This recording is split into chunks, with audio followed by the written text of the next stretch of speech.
dos, tres, cuatro, clap. Bien, donc il y avait un thème que j'ai lu dans le document de préparation de cette session qui était donc, il y avait le mot progrès dedans. C'était, je ne sais pas si tu cherchais le futur du progrès ou le progrès du progrès ou je sais pas quoi. Mais bon, c'est donc une itération des sessions qui ont eu lieu précédemment. Il y a un prolongement naturel. Et j'avais expliqué déjà très longuement mon parcours et les espèces de contradictions que je vois dans mon métier. Et là, je me propose sur un format un peu plus court de prendre un exemple de cette espèce de dissonance cognitive dans laquelle le chercheur se retrouve lorsqu'il est là en train de fabriquer de la science au début du XXIe siècle. Donc du coup, je vais me concentrer sur la question du plateau de Saclay. Voilà, le plateau de Saclay. Donc un résumé de ce que je vais développer, c'est donc une zone dans la banlieue sud de Paris qui depuis très longtemps est liée à des activités scientifiques, mais qui a reçu un coup de boost financier très important, et il est en ce moment le sujet d'une opération immobilière très importante de construction de bâtiments et de nouveaux campus. Et il s'agit en même temps de terres agricoles très, très fertiles qui sont donc probablement de manière assez irrémédiable converties en bâtiments, en béton, etc. En écoquartier, voilà, même, pour être complet. Et donc la question qui se pose, c'est qu'est-ce que ça veut dire, par exemple, étudier le réchauffement climatique ou faire des modèles pour justement faire progresser nos connaissances et éventuellement agir sur nos conditions de vie dans ce contexte où on observe sur le terrain même où tu travailles la détérioration causée par le progrès sur, en l'occurrence, ces terres agricoles. Donc, le plateau de Saclay, c'est une zone qui était qui fait partie de l'Île-de-France. Je ne sais pas exactement quand est-ce qu'on a commencé à y faire des cultures. Le fait est qu'au milieu du campus dont je parle, il y a les ruines d'une ferme romaine. Voilà, donc ça a été cultivé par les Romains. Il y a une géologie un peu spéciale qui fait qu'il y a de l'eau qui reste coincée là-haut, donc on peut en ce moment y cultiver du maïs par exemple sans irrigation, ce qui est tout à fait original en France. Voilà, sur un plateau, en plus l'eau ne s'écoule pas facilement dans les vallées. Après, ce plateau a dû être relativement marécageux puisqu'il a été, disons, irrigué, ou enfin plutôt comment on appelle ça, drainé par un système de rigoles au moment de la construction du château de Versailles, qui est un peu plus loin, à une dizaine de kilomètres, qui a nécessité beaucoup d'eau. Il a fallu faire venir beaucoup d'eau pour alimenter le château, surtout le lac, etc., etc. Donc un aqueduc a été construit, tout un réseau de rigoles qui existe encore plus ou moins. Et à ma connaissance, c'est ça qui a permis de vraiment démarrer une activité agricole de grande ampleur. Et donc il y a déjà une intervention quand même assez technicienne sur ce plateau, puisque c'est considéré comme un chef-d'œuvre de l'ingénierie hydraulique, ce système aux ingénieurs qui ont travaillé pour Louis XIV. Bien, et donc ensuite, après la Seconde Guerre mondiale, juste après, le gouvernement, on va dire la symbiose de Gaulle et des communistes, ont décidé d'implémenter dans cet endroit un centre de recherche, enfin plusieurs centres de recherche liés à l'industrie, enfin au développement du nucléaire et aussi de systèmes d'armement. Il y a eu des centres d'essai des moteurs de fusée, des centres de recherche liées à l'aéronautique, et puis donc le CEA, le Commissariat à l'énergie atomique, qui a été implémenté au tout début, hein, c'était, si mon souvenir est bon, sous l'égide de Frédéric Joliot-Curie, qui était un militant communiste. Donc j'ai le sentiment qu'il y avait une sorte de deal entre les gaullistes, enfin, c'était le fameux moment de l'immédiat après-guerre, avec aussi Ambroise Croizat, le ministre, qui est à l'origine de toutes ces réformes sociales, sécurité sociale, etc., etc. Donc c'est un État planificateur qui a commencé à installer à la campagne des centres de recherche, mais pas n'importe quelle recherche, des recherches assez sensibles, atomiques, militaires. Mais à l'époque, c'était quand même très dispersé sur un plateau essentiellement agricole. Il semblerait qu'assez vite, il y ait eu un programme quand même d'extension de ce campus, et qui est un programme qui a été freiné à différents moments et dont on voit la réalisation seulement maintenant. Je note, parce que j'ai un goût pour l'architecture aussi, que dès cette période-là, on a fait appel aux architectes les plus célèbres pour fabriquer des bâtiments sur ce campus. Donc sur le CEA, c'est Auguste Perret qui a fabriqué certains des bâtiments. Et d'une manière générale, dans l'industrie nucléaire, il y a eu beaucoup d'architectes. C'est moche, une centrale nucléaire par exemple, mais il y en a certaines qui ont été dessinées par des gens très célèbres comme Claude Parent par exemple. Donc dans les communes qu'il faut avoir en tête, donc c'est entre Versailles et Palaiseau, grosso modo, il y a une sorte de plateau, et au sud il y a Orsay, il y a une vallée qui s'appelle la vallée de l'Yvette, et c'est là qu'on a construit, donc qu'on a fait venir ces chercheurs. Dans la vallée de l'Yvette, justement, il y avait des nobles qui habitaient. La vallée de l'Yvette, c'est cette fameuse ligne de Sceaux dont on parlait tout à l'heure. Il y avait des agriculteurs qui alimentaient Paris en légumes et en fruits, en fraises en l'occurrence à Palaiseau, mais aussi beaucoup de nobles qui s'étaient fait construire des grandes maisons de campagne. Et il y a donc une succession de grands domaines, de grands châteaux qui étaient manifestement privatisés, et dont plusieurs ont été dédiés aussi aux institutions scientifiques. Donc au sud du plateau, on a installé la fac d'Orsay, la bien connue université Paris-Sud, qui a longtemps d'ailleurs été aussi un fief communiste. Il y a eu donc une sorte de scientifisme positiviste de gauche qui s'est installé, qui est toujours sensible dans la vallée. Et au nord du plateau, à Jouy-en-Josas, un autre château a été converti en HEC, l'école de commerce, qui n'a pas forcément la même sensibilité. Dans les années 70 est arrivée l'école polytechnique, et là c'était probablement un moment où ils avaient décidé de compléter ce programme, de faire arriver sur ce plateau beaucoup d'infrastructures scientifiques. Donc là aussi une architecture luxueuse, un dépassement de budget gigantesque. Et un peu plus loin, à l'autre bout, 2-3 km plus loin dans les champs, on a construit Supélec, l'école... pardon ? D'électricité. Voilà, l'école d'électricité, elle aussi avec un architecte qui était connu.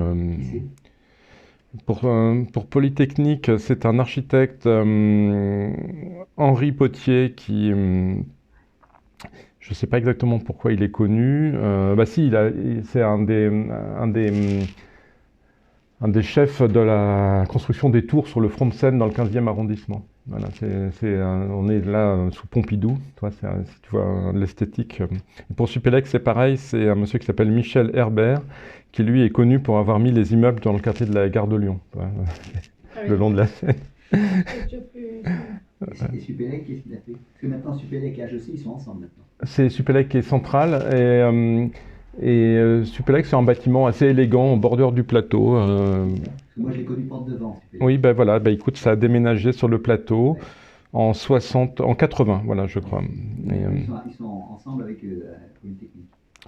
voilà, il y a je vais parler de cette espèce de vision de fabriquer un cluster de centres de recherche. À l'époque aussi s'est installé un drôle de centre de recherche lié à l'industrie automobile, qui lui a une architecture très originale, et le cabinet d'architecture s'appelait Institut de recherche et d'intervention en sciences sociales. Architecture. Voilà, c'est comme ça que s'appelait le cabinet d'architecte, IRIS. Voilà, et qui ensuite a changé son nom pour devenir Environnement, psychosociologie et architecture. Voilà. Donc ça, pour le coup, c'est le bâtiment le plus remarquable du plateau. Et ensuite, à cause de la crise du pétrole dans les années 70-80, ce truc a été abandonné par l'industrie automobile et c'est devenu un centre de formation pour la police. Moi, c'est à cette époque-là que je suis arrivé dans la région. Donc j'ai connu ce bâtiment assez fabuleux, très très kitsch, dans le mode 70s, comme centre de formation pour la police. Voilà, donc ça s'est un petit peu arrêté, j'imagine, à cause des crises pétrolières. Les gouvernements socialistes n'ont pas complété ce programme de scientifisation du plateau de Saclay. Et ça a repris, à ma connaissance, vers 2007, quand Nicolas Sarkozy a lancé une nouvelle phase de travaux, avec son préfet spécifique au Grand Paris qui s'appelait Christian Blanc. Je crois qu'il est décédé. Christian Blanc était connu pour fait payer ses cigares par l'argent du contribuable. Je crois qu'il y en avait pour plusieurs milliers d'euros, ou plus encore. Et c'est ce qui a mis un terme à sa carrière. Donc c'est des gens qui ont imaginé ce concept de Grand Paris, avec la ville-monde en compétition avec Londres et Berlin. Il faut attirer les meilleurs esprits. Il faut donc fabriquer une masse critique de centres de recherche. Et ils ont vu sur ce plateau la possibilité non pas de créer de nouvelles infrastructures de recherche, mais de faire déménager des infrastructures déjà existantes, comme l'école normale supérieure de Cachan, ou l'école centrale qui était à Châtenay-Malabry. C'est l'ancêtre, j'étais là. L'ancêtre, Cachan. Oui, voilà, c'est ça. Et donc finalement, au lieu de créer quelque chose de nouveau, on a libéré des terrains dans Paris intramuros ou en proche banlieue pour les revendre et faire des bénéfices, et installer sur ces terres agricoles des bâtiments qui sont souvent en partenariat public-privé. Typiquement, il n'y a plus rien à Cachan alors maintenant. c'est en train d'être déménagé. Pareil pour Châtenay-Malabry, l'ancienne école centrale et l'ancienne fac de pharmacie sont transformés en appartements de grand standing. Et donc le fantasme, c'est de faire en 2020 la Silicon Valley. C'est souvent la référence. Sauf que si on regarde la Silicon Valley, je connais nulle part dans la Silicon Valley comme ça un immense campus qui fait 20 km de long et qui est constitué je connais aucune université américaine qui est la masse critique de ce qu'on est en train de construire sur le plateau de Saclay. C'est la fac d'Orsay qui existe depuis les années 60, dont j'ai parlé tout à l'heure. Elle était déjà extrêmement significative d'un point de vue scientifique. C'était très très remarquable le travail qui a été fourni. Et c'était déjà tout à fait comparable à des institutions disons qu'on trouve aux États-Unis. Et ce plateau, il a combien d'hectares ce plateau? Alors donc c'est des milliers d'hectares, et donc on en a, c'est un point très important, parce que même en 2007 c'était déjà plus tellement cool de bétonner des terres agricoles. Donc maintenant c'est carrément presque interdit par la loi, je crois. En tout cas on est fortement incité à ne pas le faire. À l'époque, les riverains se sont mobilisés pour sauver des terres qui ne seraient pas construites. Et 2300 hectares ont été pérennisés par la loi. Alors, je ne sais pas si c'est beaucoup ou pas beaucoup. En fait, les 2300 hectares, c'est ce que les agriculteurs locaux ont jugé comme étant la masse critique minimale pour avoir une activité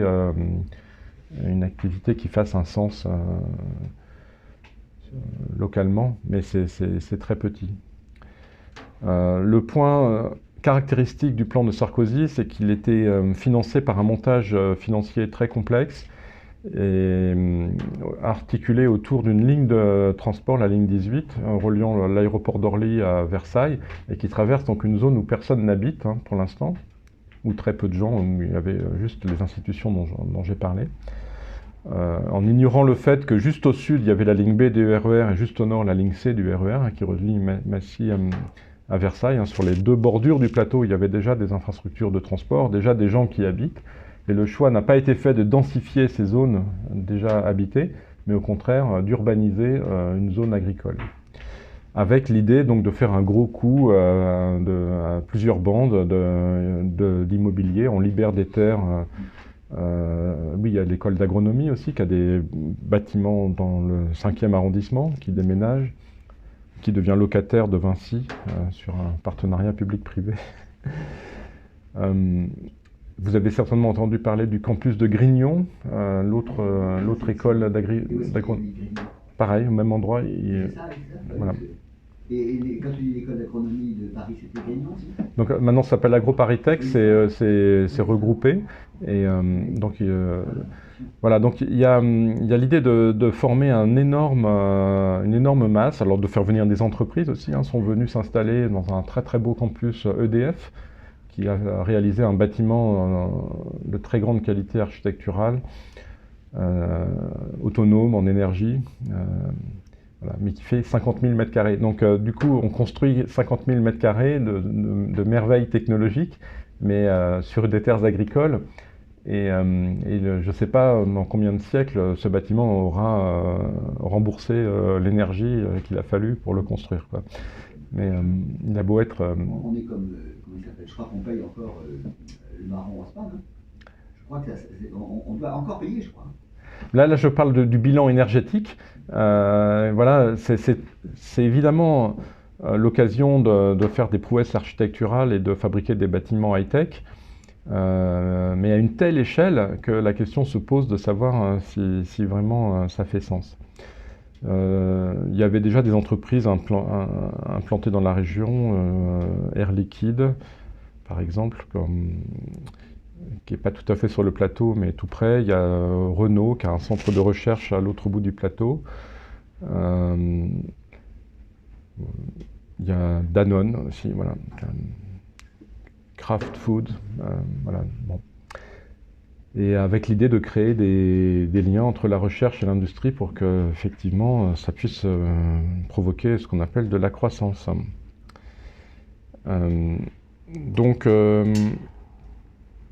Donc voilà, j'espère avoir fait sentir un peu ce qu'on imagine, ce qui a été vendu par les promoteurs de ce projet, et la réalité qui est quand même un peu moins brillante, c'est-à-dire qu'il n'y a pas de réelle création de nouveaux centres de recherche, c'est plutôt du déménagement. Alors ça peut être aussi de la rationalisation, ça peut aider. Je pense que la plupart des chercheurs qui ont des bâtiments tout neufs, pour beaucoup d'entre eux, ils sont contents d'avoir de meilleurs laboratoires, des trucs plus efficaces. Mais quand même, globalement, on aurait pu imaginer d'autres formes, par exemple de développement du campus d'Orsay, qui était historiquement plutôt situé dans la vallée. Voilà, il y avait peut-être d'autres solutions qui auraient été plus cohérentes vis-à-vis du but, j'allais dire vis-à-vis du but écologique qui est affiché. Ça, c'est un but qui est arrivé relativement tardivement, puisque le but initial du temps de Sarkozy, c'est plutôt le développement économique, c'est la Silicon Valley. Et je pense qu'il ne se préoccupait pas trop des terres agricoles. Mais maintenant, les thématiques écologiques, transition énergétique, réchauffement climatique, etc., sont devenues prépondérantes. Et le fait est d'ailleurs qu'un des meilleurs laboratoires d'études du réchauffement climatique se trouve maintenant sur ce plateau. L'affichage global de ce projet, c'est une intégration harmonieuse dans le paysage, des bâtiments à énergie positive, etc., etc. Et donc, se balader, si vous avez l'occasion, je vous engage vivement à faire une randonnée à travers ce plateau et à visiter ce qui est quand même, grosso modo, encore un grand chantier. Si vous vous intéressez à l'architecture, c'est quand même fabuleux parce que vous avez trois lauréats du prix Pritzker qui ont construit là-dessus. Donc, le nouveau bâtiment de Centrale par Rim Koolhaas, le nouveau bâtiment de l'Institut Mintelecom par Grafton Architects, et puis Renzo Piano qui a fait le nouveau bâtiment de l'école normale supérieure. Et vous avez aussi des lauréats de l'équerre d'argent. Il y a deux projets lauréats de l'équerre d'argent qui ont construit des chambres d'étudiants, etc. Donc, d'un certain point de vue, c'est vraiment une sorte de musée à ciel ouvert de l'architecture à la fois moderne et gentille pour l'écologie, sur le papier, disons. Et quand on va sur place, ça donne le sentiment quand même d'une énorme... il y a donc des millions de mètres carrés qui ont été construits, et au total, c'est des matériaux high-tech qui ont été rassemblés pour faire toutes ces merveilles technologiques. Le bilan, ça dépend. Il y a plusieurs manières de calculer le bilan de cette opération. Et ça me semble être un projet très très daté, donc la poursuite du fantasme de la Silicon Valley. On en entend parler depuis très très longtemps. Avant d'arriver dans ce coin-là, moi j'habitais Grenoble, il y avait aussi ce même fantasme. Grenoble se qualifie de la Silicon Valley française, si vous regardez la vallée du Grésivaudan. Peut-être avec plus d'ailleurs de justesse que l'écosystème du plateau de Saclay.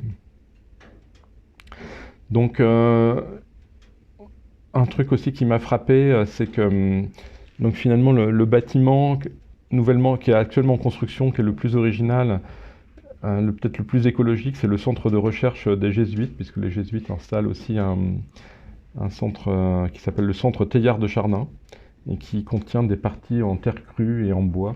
Donc il y a au moins un effort d'ambition sur le plan des matériaux. Alors que pour la plupart des autres bâtiments, c'est plutôt un choix très très high-tech qui a été fait. Par exemple, dans le bâtiment de Centrale, vous avez une sorte de plafond en plastique gonflable, et il y a des écrans partout. Évidemment, le bâtiment est écologique, mais il y a des écrans géants partout qui indiquent où sont les cours, etc. C'est une option, un affichage technologique massif. En fait, il y a quand même les deux tendances dans le mouvement, la grande écologie d'aujourd'hui. Il y a soit la tendance, on revient aux matériaux tels qu'ils travaillaient avant et qui ne nécessitaient aucune dépense énergétique pour la création, et donc les maisons en terre crue, etc., en bois, en pierre, et l'autre côté, les maisons super high-tech qui sera effectivement rentable énergétiquement, mais c'est au coût quand même, elle a un coût de départ initial très élevé. Et en plus, donc il y a cela, et il y a aussi ce que j'essaye d'expliciter là, c'est la démesure du projet en fait. Oui. C'est un projet qui est vraiment gigantesque, et à la fin, on estime qu'un quart entre 20% et un quart de l'effort de recherche français sera localisé dans cette zone. Et donc pour le coup, c'est un truc qui est fait de manière démesurée et très rapide.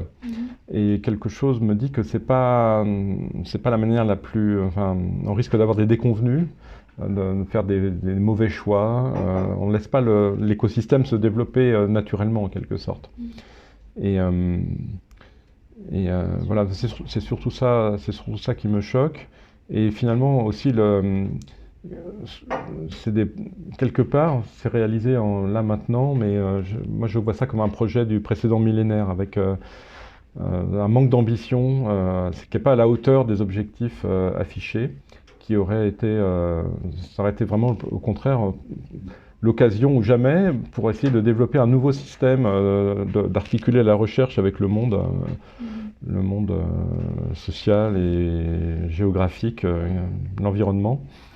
Peut-être en faisant des choses plus modestes, en étant mieux intégré dans le territoire.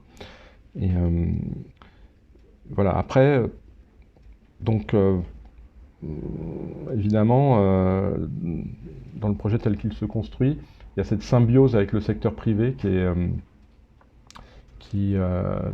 plus... les entreprises ont des objectifs à plus court terme et qui est vraiment un affichage fondamental de ce projet. Et donc, parmi toutes les entreprises que j'ai citées tout à l'heure, il y en a une qui est spéciale, c'est l'entreprise Total. Et voilà, donc je voudrais maintenant mentionner des faits récents. Donc, Total est une entreprise qui est très largement, dont les cadres sont très largement issus des grandes écoles qui sont situées sur ce plateau. Enfin, disons, c'est en tout cas le même milieu, hein, Centrale, Mines Télécom, Polytechnique. Et cette entreprise avait pour ambition, d'ailleurs comme EDF, hein, dont le campus est situé juste à côté de Polytechnique, avait pour ambition d'installer son centre de recherche sur le campus, à l'intérieur même du campus de l'école Polytechnique, pour créer dès le début, dès le moment des études, la symbiose entre les élèves et les objectifs de Total. Alors, moi, je me souviens que Total est aussi l'entreprise qui est mise en cause récemment par une publication d'historiens des sciences qui montre que pendant des dizaines d'années, les dirigeants de cette entreprise ont contribué, comme les entreprises américaines, à alimenter de manière assez subtile la désinformation sur le climat. Et que de nos jours, Total est toujours une entreprise qui a des objectifs qui ne sont pas forcément philanthropiques.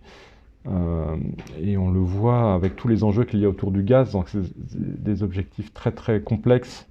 Il faut se garder d'avoir des jugements trop tranchés, mais dans le monde de la transition énergétique, en tout cas, cette entreprise essaye de tirer les marrons du feu de manière plus ou moins voilà, honnête. Et ça aurait été un affichage quand même assez désastreux de montrer la connivence aussi intime entre le système des grandes écoles et des instituts de recherche et cette entreprise.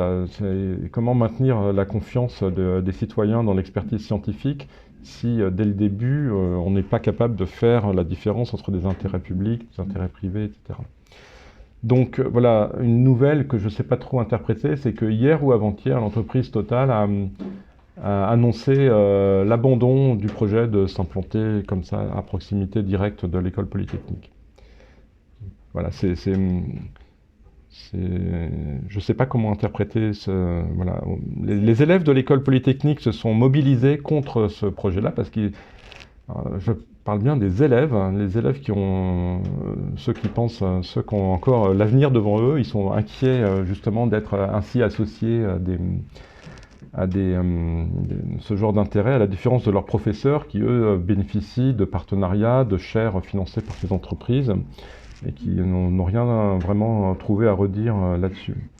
Et donc il y a eu une intense campagne menée par les élèves qui, eux, ont essayé de mobiliser des gens plus âgés comme moi pour essayer de clarifier ce point. Donc j'ai l'impression qu'il y a une victoire locale. Alors je sais pas, il faut se méfier, hein, c'est pas une victoire définitive, mais voilà, quelque chose se passe. Il y a autre chose qui se passe aussi, c'est la fameuse ligne 18 de métro qui vraiment n'a pas de sens économique. Hein, elle relie, pour l'instant, elle traverse des territoires où personne n'habite. C'est quand même presque 5 milliards d'euros d'argent public hein, qui est déversé pour cette construction-là, alors que juste à côté, la ligne B et la ligne C sont vétustes et nécessitent des remises à niveau. Donc la moitié de cette ligne est déjà quasiment construite.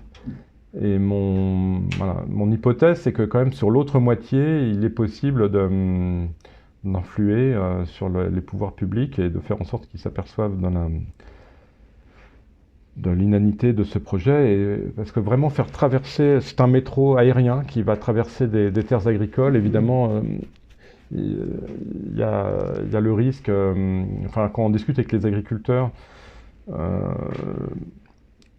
le fait que ce soit aérien, c'est déjà un moindre mal, si j'ose dire, mais en fait, en réalité, dans les projets qu'on a vus, ça coûte cher de mettre un métro en altitude. S'il y a des champs, il suffit de le faire circuler, et donc de segmenter les espaces cultivés ou les espaces où il y a du vivant par non seulement des routes, là, on agrandit beaucoup les routes sur ce plateau pour faire venir tout le monde sur ce projet, mais aussi par ces modes de transport lourds qui empêchent les circulations non seulement des animaux, mais aussi des agriculteurs avec leurs machines qui ne peuvent plus vraiment exploiter correctement cet endroit. Donc j'ai l'impression que les gens sont en train de changer d'avis là-dessus et on peut encore essayer d'avertir les politiciens locaux. Et par exemple, j'ai noté avec joie que le député local, Cédric Villani, a changé d'avis sur cette question. Lui qui a été un promoteur de ce projet pendant très longtemps, il a totalement changé d'avis, en tout cas sur cette ligne de transport. Et donc il est devenu, je ne sais pas si vous avez remarqué, il est devenu un porte-parole de Yannick Jadot, il est devenu écologiste, il est devenu un militant animaliste aussi. C'est une grande partie de son combat récent. Il a conçu une loi pour limiter les souffrances animales.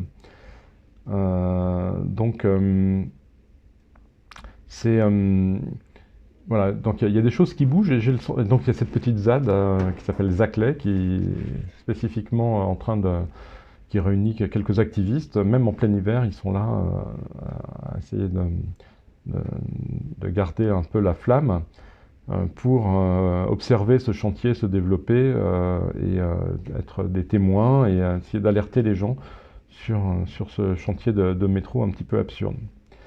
Voilà, donc pour conclure, la question c'est qu'est-ce qu'il faudrait faire? Il ne s'agit pas d'être contre le développement de la recherche scientifique. Donc moi, mon point de vue, c'est que c'est un projet qui manque d'ambition, c'est un projet massif et démesuré, où on investit beaucoup d'argent, de manière peu efficace, et en plus en provoquant la destruction de centaines d'hectares de terres agricoles, ou de milliers d'hectares de terres agricoles. Et donc je trouve ça extrêmement triste, et sans ambition. Et ce qui reste à imaginer, ce serait plutôt une autre manière de faire de la recherche, moins orientée forcément d'ailleurs sur ces objectifs de croissance qui sont très contestés maintenant. Le mot décroissance dans les milieux politiques, il est souvent brandi comme un épouvantail. C'est pas du tout un truc qui est admis. Il n'y a qu'à regarder les programmes économiques des candidats à l'élection présidentielle. Quand on discute dans les milieux de spécialistes, typiquement de gens qui réfléchissent par exemple à l'avenir de l'aviation, c'est un tout autre son de cloche que l'on entend. Il n'y a pas grand monde qui croit vraiment à un renouveau de l'aviation tel qu'on l'a connu. On a connu l'âge d'or des transports en avion, manifestement. Et si on veut tenir sérieusement les accords de Paris, par exemple, ça n'a pas l'air possible de revenir à ce qui était avant. Si vous venez en voiture jusqu'ici, on passe à proximité de l'aéroport de Châteauroux. Je ne sais pas si vous avez observé ce qu'il y a sur cet aéroport. Il y a des dizaines et des dizaines d'avions qui sont stockés là en parking. C'est incroyable.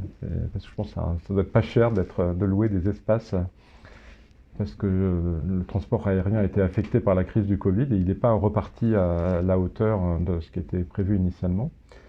Et voilà, ça c'est juste un exemple pour dire que même du côté, on va dire, positiviste, il y a une prise de conscience que la fuite en avant vers les modèles qu'on avait avant n'est pas si simple. Et que voilà, la question que je pose, c'est finalement, est-ce que c'est pas possible, plutôt que de présenter ça de manière négative, de faire cette réorientation de l'effort de recherche, est-ce que, voilà, est-ce qu'il y a pas une manière plus enthousiasmante de repenser tout cela et d'essayer de redonner du sens au métier de chercheur? Ce qu'on constate aussi, c'est un peu comme chez les ingénieurs, pas mal de gens qui désertent, des gens qui ne trouvent plus trop de cohérence entre ce qu'on leur demande de faire dans un système scientifique qui est qui est plus du tout une science artisanale, telle que moi j'ai pu la connaître au précédent millénaire, mais des grosses machines où il faut remplir des dossiers pour avoir des gros budgets venant de l'Europe, etc., etc. Ça, il y a un sentiment diffus de perte de sens que je trouve assez sensible, surtout chez les jeunes. Voilà, donc c'est des questions ouvertes. Voilà, comment on pourrait imaginer une réorientation et une réadaptation de notre système de recherche.